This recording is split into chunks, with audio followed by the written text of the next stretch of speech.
Hello বন্ধুরা, আজকে আমি দ্বিতীয় ক্রমের অন্তঃকলজের একটা অঙ্ক নিয়ে আলোচনা করব।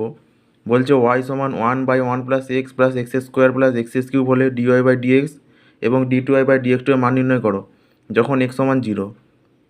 তাহলে ওয়াই সমান যেটা দেওয়া আছে লিখেছি, তারপর লগ ওয়াই নিয়েছি ওর পক্ষে। তাহলে লগ নিলে কী হবে? লগ ওয়াই সমান minus log 1 + x minus log of 1 + x square. তাহলে যখন এক্সের সাপেক্ষে অবকলন করবো তখন ডিওয়াই বাই ডিএক্স কত হবে? Minus y into 1/1 + x plus 2x/1 + x square. যখন আবার ডেরিভেটিভ করবো তাহলে ডি2 বাই ডিএক্স টু কত হবে? Minus d y by d x into 1/1 + x plus 2x/1 + x square minus y into minus of 1/1 + x whole square plus 2 into 1 + x square minus 4x² by 1 + x এর whole square. তাই জন্য 2 থেকে কী পাবো? Dy by ডিএক্সটা x সমান 0 বসালে -1।